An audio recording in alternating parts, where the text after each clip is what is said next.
February मास 15 तारिख रविवार अर्थात आज लघुचाप सक्रिय घूर्णिबलय प्रभाव लघुचाप सृष्टि होईछि। तेबे पूर्व भारत महासागर एवं पार्श्ववर्ती दक्षिण पूर्व महासागर एक सक्रिय घूर्णिबलय रही जहाँ फेब्रुआरी 15 तारिख में लघुचाप रूप नहीं। यह सहित पुणी दुईटी पश्चिमा झड़ सक्रिय प्रभाव में फेब्रुआरी 18 पर्यंत प्रबल झड़ वर्षा हेबार संभावना रही भुवनेश्वर स्थित आंचलिक पाणीपाग विज्ञान केन्द्र पक्षर कहुई।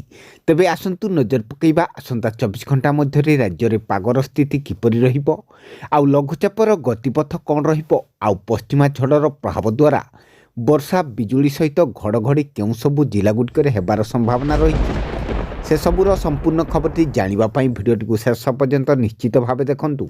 आउ जदि ता पूर्व आम ओजीएन ओडिया चैनल टी नुआ कर आसते एवं ही सब्सक्राइब कर दिंतु आ पाखर बेल आइकन टी दबाई दिंतु। आगक एहीपरि पाणीपाग संबंधी समस्त प्रकार टेक्निक अपडेट खबर गुड़िक सर्वप्रथम जानापी। तेबे भारत महासागर एवं पार्श्ववर्ती दक्षिण पूर्व महासागर में एक सक्रिय घूर्णिबलय रही जहाँ समुद्र पृष्ठर 5.8 किलोमीटर पर्यंत विस्तारित हो रही बोली भारतीय पाणीपाग विभाग कही।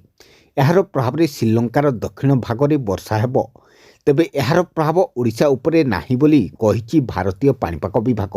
अन्यपक्षे दुईटी पश्चिमा झड़ आसुथिबा बेले राज्य में झड़ वर्षा 17 और 18 मध्य हेबार संभावना रही बोली भुवनेश्वर स्थित आंचलिक पाणीपाग विज्ञान केन्द्र पक्षर कहुई।